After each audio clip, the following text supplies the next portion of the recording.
자, 유튜브 구독자분들 명품투자TV의 명품나입니다. 구독, 좋아요 아직 안 누른 사람은 아직 없을 거라고 생각합니다. 빠른 시청을 위해서는 뭐 1.25배속으로 해도 되고 아니면 1.5배속 이 정도가 적당할 것 같으니까 배속 조금 올려서 시청해 주시면 감사합니다.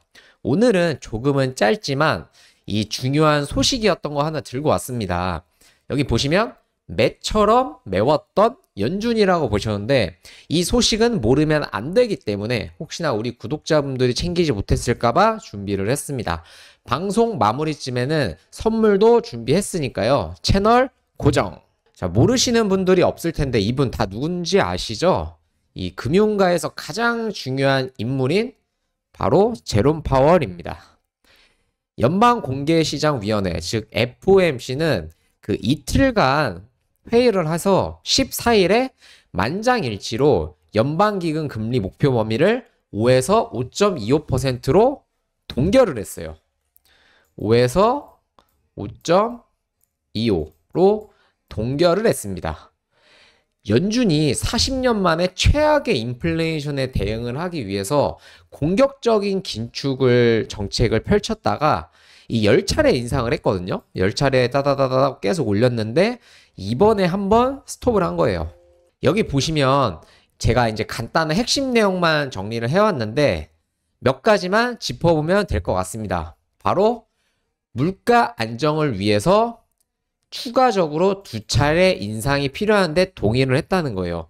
그러니까 이번 한 번은 금리를 동결을 했지만 올해에 2번 정도는 인상하는데 대부분 동의를 했다는 겁니다. 18명 중에서 12명 정도가. 그럼 7월에 금리가 인상이 될까요?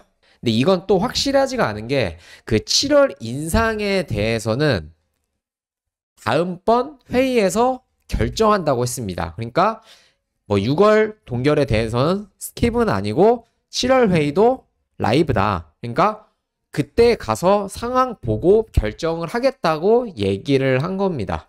요즘 경제가 안 좋고 코로나19 이후 이제 우크라이나 러시아 전쟁으로 인해서 촉발된 위기가 금리를 다시 내리지 않을 거라는 기대감이 있었거든요. 근데 시장과 다르게 오히려 금리를 2번이나 더 인상할 수 있다고 얘기를 한 거예요. 이게 엄청나게 매파적인 발언입니다. 근데 이런 매파적인 회의 결과였지만 오히려 시장에서는 이게 크게 받아들여지지가 않았고 오히려 그 지수가 오르는 모습을 보여줬어요.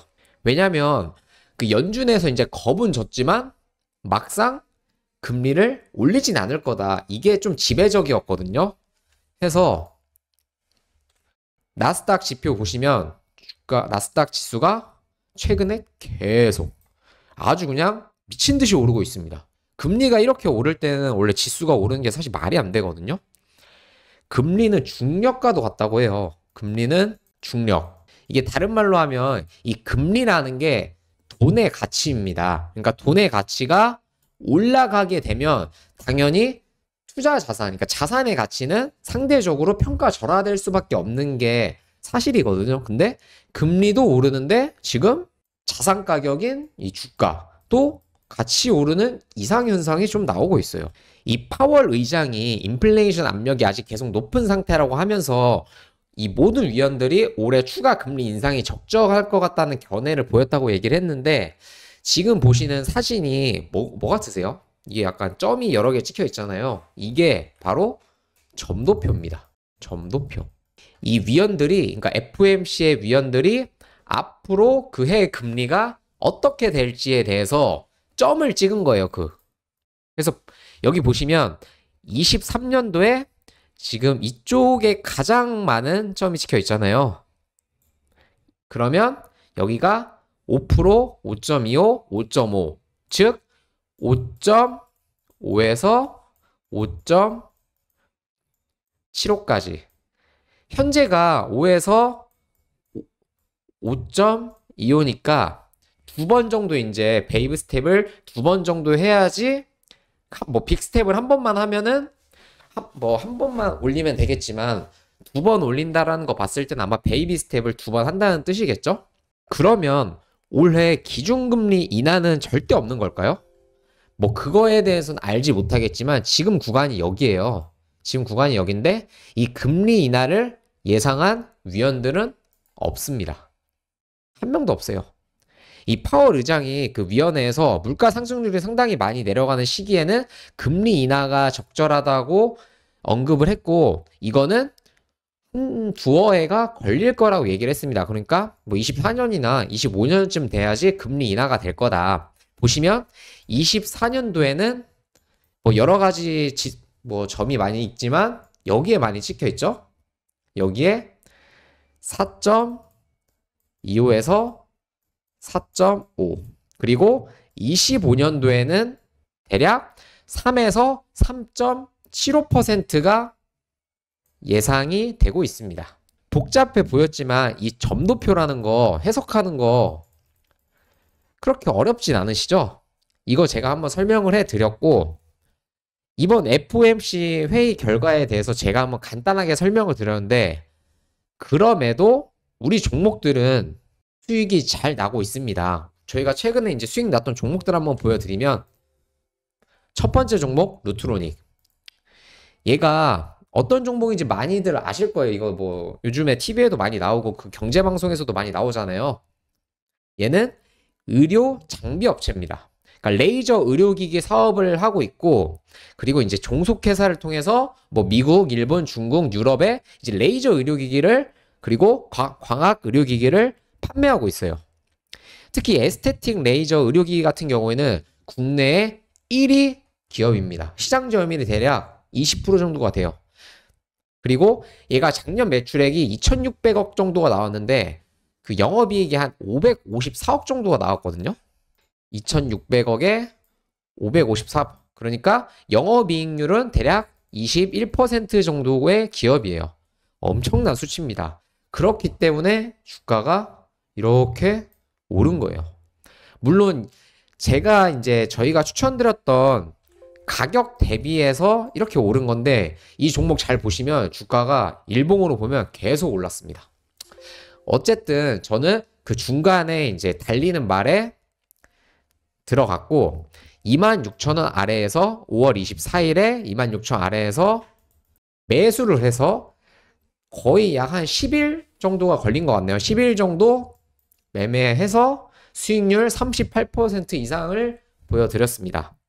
그리고 똑같은 날이네요. 똑같은 날 5월 24일에 실리콘2라는 종목을 나갔습니다. 이거는 방이 다른 방인데, 이 실리콘2라는 종목을 나가서 얼마? 매수가 4,500원에서 4,800원 사이. 이날이잖아요. 이때. 진짜 매수기에 조금 준 다음에, 그러니까 이 시세를 드렸을 때는 충분히 매수를 하셨을 건데, 여기서 매수를 하면은 하루 만에 1차 목표가가 5,500원.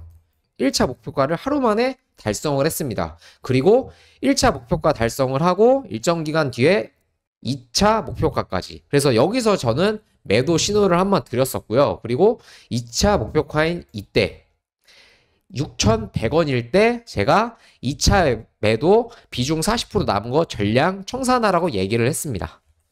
이거는 이쪽 방으로 이제 오시게 되면 대화 내역을 다 보실 수가 있어요. 대화 내역 다 보실 수 있으니까 제가 실리콘2 추천드렸던 내용, 그리고 실리콘2를 1차 매도, 그리고 2차 매도까지 완성시킨 내용들 이쪽 방 들어오시면 다 보실 수 있거든요. 그러니까 이 종목들 받고 싶으시면 저한테 문자 주시면 되는데, 근데 제가 앞으로 이제 종목이 안 나올 게 아니겠죠? 여기서 현재 준비하고 있는 히든 급등주, 주가 조정권에 있지만 곧 수렴 구간에서 오거레일 안으로 15에서 20% 급등이 예상되는 상황입니다.